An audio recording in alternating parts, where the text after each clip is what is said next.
ಮಹಿಳಾ ಸಿಬ್ಬಂದಿ ಜೊತೆ ಅನುಚಿತ ವರ್ತನೆಯ ಆರೋಪದ ಹಿನ್ನೆಲೆಯಲ್ಲಿ ಯೂಟ್ಯೂಬರ್ ಅಮುಕುಡುಮುಕು ವಿರುದ್ಧ ಎಫ್ಐಆರ್ ದಾಖಲಾಗಿದೆ.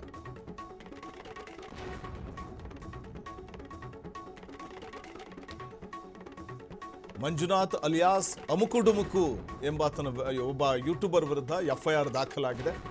ಅನ್ನಪೂರ್ಣೇಶ್ವರಿ ನಗರ ಠಾಣೆಯಲ್ಲಿ ಪ್ರಕರಣ ದಾಖಲಾಗಿರುವಂಥದ್ದು. ರೆಸ್ಟೋಬಾರ್ನಲ್ಲಿ ಮಹಿಳಾ ಸಿಬ್ಬಂದಿಯ ಜೊತೆ ಅನುಚಿತವಾಗಿ ವರ್ತಿಸಿದ, ಬಿಲ್ ಕೇಳಿದ ಮಹಿಳಾ ಸಿಬ್ಬಂದಿಯ ಜೊತೆ ಅಸಭ್ಯವಾಗಿ ವರ್ತನೆ ಮಾಡಿದ ಆರೋಪ ಇದೆ.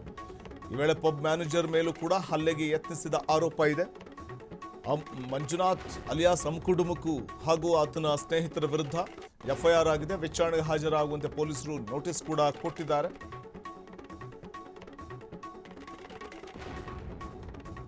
ಈ ಫೋಟೋದಲ್ಲಿ ಕಾಣ್ತಾ ಇರುವಂತಹ ವ್ಯಕ್ತಿಯೇ ಮಂಜುನಾಥ್ ಅಲಿಯಾಸ್ ಅಮುಕುಡುಮುಕು. ಈತನ ವಿರುದ್ಧ ಎಫ್ಐಆರ್ ಆಗಿದೆ. ಪಬ್ ಮ್ಯಾನೇಜರ್ ಮೇಲೆ ಹಲ್ಲೆಗೆ ಮುಂದಾದಂಥ ಒಂದು ಆರೋಪ ಈತನ ಮತ್ತು ಈತನ ಸ್ನೇಹಿತರ ಮೇಲಿದೆ.